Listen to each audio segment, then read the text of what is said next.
Everyone, welcome to my class. आज हम करेंगे केमिस्ट्री क्लास 10th का chapter carbon and its compound का टॉपिक इज एल्काइल ग्रुप्स। ठीक है, तो अब एल्काइल ग्रुप्स क्या होते हैं? एल्काइल ग्रुप्स वो ग्रुप्स होते हैं जो कैसे फॉर्म होते हैं? By a removal of one hydrogen atom from alkane hydrocarbons. यानी कि जो हमारे एल्केन्स होते हैं उनके अंदर से अगर हम एक हाइड्रोजन को रिमूव कर दें तो हमारे क्या बन जाते हैं? एल्काइल ग्रुप्स बन जाते हैं। फॉर एग्जाम्पल, जैसे कि हमारा एक एल्केन है CH4। इसको हम क्या कहते हैं? मीथेन कहते हैं। ठीक है, और इसका फॉर्मूला, इसका स्ट्रक्चर कैसा होता है? इस तरीके का। ठीक है, ये सबसे सिंपलेस्ट एल्केन है हमारा। ठीक है, अगर मैं इस एल्केन में से, यानी ये जो हमारा मीथेन है, अगर मैं इसमें से एक हाइड्रोजन को रिमूव कर दूं तो मेरा क्या स्ट्रक्चर बन जाएगा? ये स्ट्रक्चर फॉर्म हो जाएगा। एक हाइड्रोजन हमने रिमूव कर दिया है। ठीक है, तो इसका नाम हो जाएगा, अब मीथेन से क्या बन जाएगा? मिथाइल।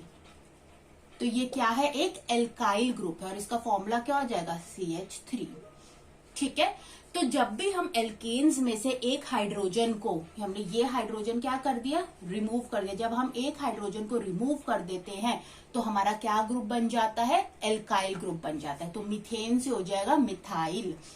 जैसे नेक्स्ट हम देखते हैं, इथेन के लिए देखते हैं। ठीक है, तो इथेन जो होता है, इथेन, ठीक है, इथेन का क्या फॉर्मूला होता है? ये 2 कार्बन एटम्स का होता है। तो ये 2 कार्बन एटम्स, और हर एक कार्बन एटम के पास कितने हाइड्रोजन होते हैं? एक कार्बन एटम कितने बॉन्ड बना सकता है? 4। वो टेट्रावेलेंट होता है। इसीलिए अगर हमें उनको तो अगर हमें उनको स्टेबल करना है तो हमें उनको 4 बॉन्ड्स देने पड़ेंगे। जैसे यहाँ पर, अब जैसे ये कार्बन है, इसके पास एक ही बॉन्ड है तो यहाँ पर 3 बॉन्ड्स और लग सकते हैं। सिमिलरली इस कार्बन के पास एक ही बॉन्ड है तो इसके पास 3 बॉन्ड्स और लग सकते हैं। ठीक है, तो ये हमारा बन जाता है इस तरीके से इथेन। इथेन का फॉर्मूला क्या होता है? आप इसे इस तरीके से भी लिख सकते हैं, CH3। भाई ये क्या हो गया? CH3, और फिर से क्या है? CH3। या फिर आप इसको इस तरीके से भी लिख सकते हैं, C2H6। ठीक है, तो अब अगर हम इथेन में से एक हाइड्रोजन को रिमूव कर दें तो हमारा क्या बन जाएगा? एल्काइल ग्रुप बन जाएगा। यानी कि अब हमारा कुछ इस तरीके का स्ट्रक्चर बन जाएगा। अगर मैंने एक हाइड्रोजन को यहां से क्या कर दिया? रिमूव कर दिया, तो हमारा इथेन से क्या बन जाएगा? इथाइल। आइल लग जाता है लास्ट में। ठीक है, तो हमारा क्या बन जाएगा? इथाइल।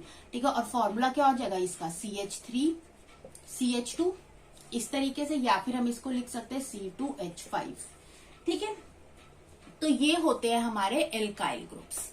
ठीक है, अब हम नेक्स्ट स्टार्ट करते हैं हमारे साइक्लिक हाइड्रोकार्बन्स। ओके, अब हम पढ़ेंगे साइक्लिक हाइड्रोकार्बन्स। हमने हमारे प्रीवियस क्लास में पढ़े थे ए साइक्लिक हाइड्रोकार्बन्स, जो 2 कैटेगरीज में डिवाइड थे, सैचुरेटेड एंड अनसैचुरेटेड। अब हम इस क्लास में पढ़ेंगे साइक्लिक हाइड्रोकार्बन। साइक्लिक हाइड्रोकार्बन्स का मतलब है रिंग लाइक स्ट्रक्चर। तो ऐसे हाइड्रोकार्बन्स जिनके अंदर carbon atoms ring like structure में अरेंज होते हैं, उन हाइड्रोकार्बन्स को हम क्या कहते हैं? साइक्लिक हाइड्रोकार्बन्स कहते हैं। तो ये closed ring like structure form करते हैं। तो ऐसे हाइड्रोकार्बन्स जो जिसके अंदर carbon atoms ring like structure form करते हैं, उनको हम क्या कहते हैं? Cyclic hydrocarbons. अब साइक्लिक हाइड्रोकार्बन्स जो होते हैं 2 कैटेगरीज में डिवाइड हैं। ठीक है, जिसमें पहला आता है सैचुरेटेड साइक्लिक हाइड्रोकार्बन्स,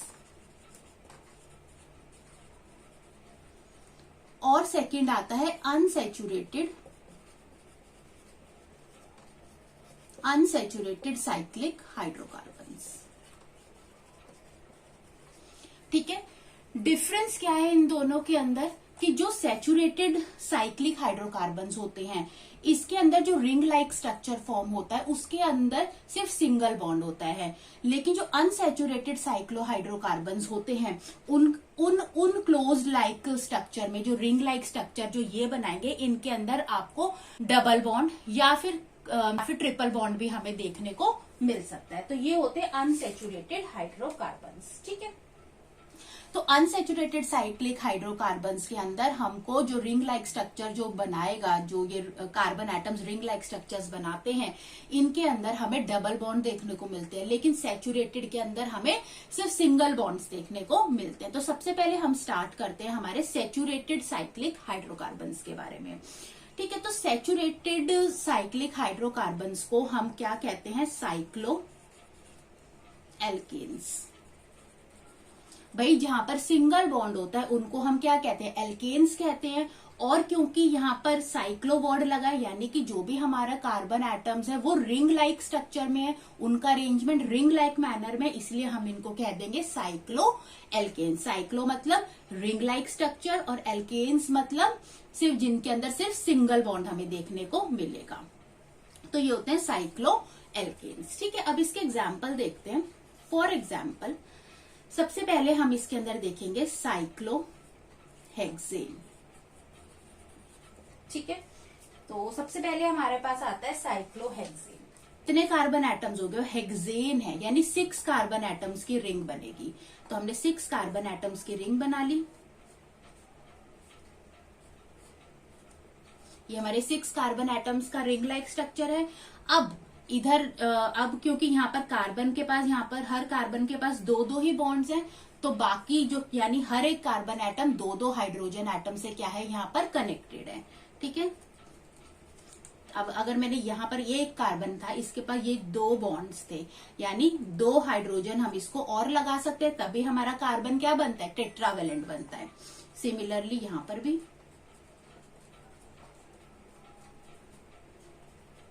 क्योंकि एक कार्बन एटम कितने बॉन्ड्स बना सकता है? 4 बॉन्ड्स बना सकता है। ठीक है, तो ये हमारा स्ट्रक्चर हो जाता है साइक्लोहेक्सेन का। और इसका फॉर्मूला क्या होता इसका फॉर्मूला क्या हो सकता है? C6H12। ठीक है, 6 कार्बन एटम्स के साथ कितने हाइड्रोजन है? 12, यानी एक कार्बन एटम के साथ कितने हाइड्रोजन लगे हुए हैं? 2 हाइड्रोजन लगे हुए हैं। और ये क्योंकि साइक्लिक स्ट्रक्चर है इसलिए साइक्लो, और यहाँ पर कोई भी डबल बॉन्ड या ट्रिपल बॉन्ड प्रेजेंट नहीं है। आप देख सकते हो सिर्फ सिंगल बॉन्ड का ये स्ट्रक्चर है। इस रिंग के अंदर क्या है? सिंगल बॉन्ड है, इसलिए ये क्या है? एल्केन है। और 6 कार्बन एटम की रिंग है, इसलिए क्या है? हेक्सेन है। तो साइक्लो हेक्सेन। ठीक है, इसका नेक्स्ट एग्जाम्पल हम देखते हैं। ओके, इसका नेक्स्ट एग्जाम्पल हम देखते हैं साइक्लो प्रोपेन। ठीक है, साइक्लोप्रोपेन। अब साइक्लो यानी कि जहां पर साइक्लो वर्ड आ गया तो हमें पता चल गया हमें क्या बनाना है? एक रिंग लाइक स्ट्रक्चर बनाना है। प्रोपेन यानी कितने कार्बन एटम का है? 3 कार्बन एटम्स। अब 3 कार्बन एटम्स आपस में जुड़कर क्या बनाएंगे? एक रिंग लाइक स्ट्रक्चर बनाएंगे। तो 3 कार्बन एटम्स को जब हम ज्वाइन करेंगे तो हमारा ये स्ट्रक्चर बनेगा, एक क्लोज्ड चेन स्ट्रक्चर बनेगा। अब हमारा कार्बन क्या होता है? टेट्रावेलेंट होता है। तो यहाँ पर एक, अब क्योंकि क्या है? ये एक एल्केन है, इनके अंदर ये सैचुरेटेड कंपाउंड है, यानी सिर्फ सिंगल बॉन्ड है। और हमारे कार्बन के पास क्या होता है? हमारा कार्बन टेट्रावेलेंट होता है। एक कार्बन एटम 4 बॉन्ड्स बना सकता है। तो यहाँ पर जैसे कि अगर हम ये कार्बन देखें तो एक ये बॉन्ड और एक ये बॉन्ड, यानी 2 बॉन्ड यहाँ पर बन सकते हैं। सिमिलरली 2 बॉन्ड्स यहाँ बन सकते हैं और 2 बॉन्ड्स यहां बन सकते हैं। तो ये स्ट्रक्चर हो जाता है साइक्लोप्रोपेन। और फॉर्मूला क्या हो जाता है? C3, 3 कार्बन है, और H6, 6 हाइड्रोजन है। एक कार्बन एटम कितनों के साथ अटैच होता है? कितने हाइड्रोजन के साथ? 2 हाइड्रोजन के साथ अटैच होता है। तो ये स्ट्रक्चर हो गया साइक्लोप्रोपेन। ओके, नेक्स्ट हम एक और एग्जाम्पल देखते हैं इसका, साइक्लोब्यूटेन।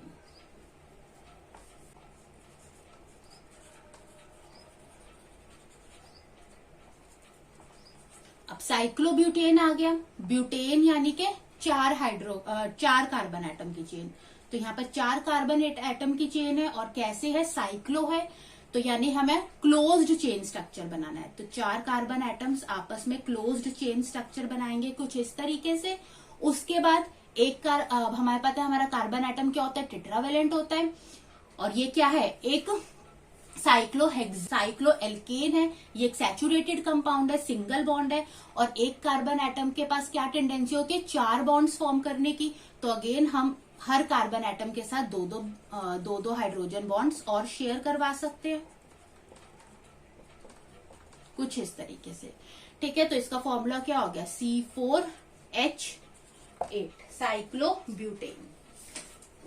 ठीक है, तो ये क्या बन गया, साइक्लोब्यूटेन। तो इस तरीके से हमारे क्या बनते हैं, सैचुरेटेड साइक्लिक हाइड्रोकार्बन्स। सैचुरेटेड मतलब सिंगल बॉन्ड, साइक्लिक मतलब क्लोज्ड चेन स्ट्रक्चर, और हाइड्रोकार्बन्स है, कार्बन्स है, और कार्बन किनके साथ अटैच है, हाइड्रोजन के साथ अटैच है। ठीक है, नेक्स्ट अब हम देखते हैं अनसैचुरेटेड साइक्लिक हाइड्रोकार्बन्स।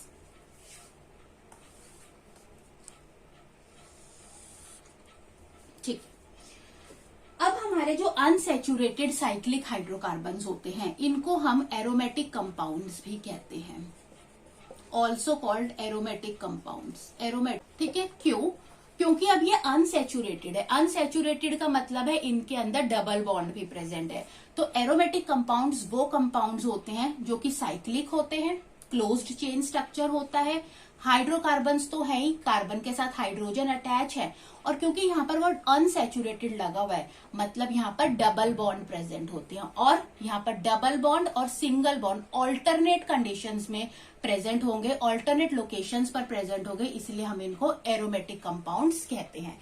सो एरोमेटिक कंपाउंड्स वो कंपाउंड्स होते हैं जो साइक्लिक होते हैं और जिनके अंदर सिंगल बॉन्ड और डबल बॉन्ड ऑल्टरनेट लोकेशन पर या ऑल्टरनेट पोजीशन पर लगा होता है। जैसे इसके अंदर हम एग्जाम्पल देखते हैं, फॉर एग्जाम्पल बेंजीन। ठीक है, बेंजीन जो होती है 6 कार्बन एटम का रिंग होता है। तो हमने 6 कार्बन एटम का रिंग बना लिया इस तरीके से। ठीक है, अब ये एक एरोमेटिक कंपाउंड है। अब एरोमेटिक कंपाउंड्स के अंदर डबल बॉन्ड प्रेजेंट होते हैं और सिंगल बॉन्ड भी होते हैं, दोनों ही ऑल्टरनेट पोजीशन पे होते हैं। तो अगर यहाँ पर ये एक सिंगल बॉन्ड है तो मैंने यहां पर कर दिया डबल बॉन्ड, फिर सिंगल बॉन्ड यानी यहाँ डबल बॉन्ड, और फिर सिंगल बॉन्ड और यानी डबल बॉन्ड। तो एक सिंगल बॉन्ड के बाद एक डबल बॉन्ड आता है, alternate position, single bond double bond, single bond double bond, single bond double bond. ठीक है, तो ऐसे कंपाउंड्स को हम एरोमेटिक कंपाउंड्स कहते हैं। अब यहाँ पर 6 कार्बन्स हैं। ठीक है, अब एक कार्बन एटम क्या है, टेट्रावेलेंट होता है। तो अब हम देखते हैं हम कितने हाइड्रोजन यहाँ पर लगा सकते हैं। तो अब ये कार्बन है, इसके साथ कितने बॉन्ड्स हैं, एक ये बॉन्ड है 1 2 3। एक कार्बन एटम के पास 3 बॉन्ड्स हैं, तो यानी एक ही हाइड्रोजन लगने की यहाँ पर क्या है, क्षमता है। यहाँ पर सिर्फ एक ही हाइड्रोजन लग सकता है। सिमिलरली इस कार्बन एटम के पास आप देखो ऑलरेडी 1 2 3, तो यहाँ भी एक ही हाइड्रोजन लग सकता है। सिमिलरली यहाँ भी हाइड्रोजन, एक एक हाइड्रोजन यहाँ पर लग सकता है। ठीक है, तो इसका जो बेंजीन रिंग होती है, इसको हम बेंजीन रिंग भी कहते हैं। इसका फॉर्मूला होता है C6, 6 कार्बन एटम्स की रिंग है और कितने हाइड्रोजन है, H6, C6H6। ठीक है, तो ये क्या है, हमारा अनसैचुरेटेड साइक्लिक हाइड्रोकार्बन है। अनसैचुरेटेड इसलिए क्योंकि यहाँ पर डबल बॉन्ड प्रेजेंट है, और इनको हम एरोमेटिक कंपाउंड इसलिए कहते हैं क्योंकि यहाँ पर सिंगल बॉन्ड और डबल बॉन्ड ऑल्टरनेटिव पोजीशन पर प्रेजेंट होते हैं। तो ये होते हैं हमारे साइक्लिक हाइड्रोकार्बन्स। ओके, तो नेक्स्ट क्लास में हम देखेंगे IUPAC नॉमेनक्लेचर्स। हम स्टार्ट करेंगे कि हम अपने हाइड्रोकार्बन्स को नेमिंग कैसे करते हैं, उनका हम नाम कैसे लिखते हैं। तो IUPAC के हम पहले रूल्स देखेंगे और उसके बाद हम वहां पर कुछ एग्जाम्पल स्टडी करेंगे। तो आपको अगर अच्छा लगा हो ये वीडियो तो आप इसे जरूर लाइक करें एंड सब्सक्राइब करें। Thanks for watching.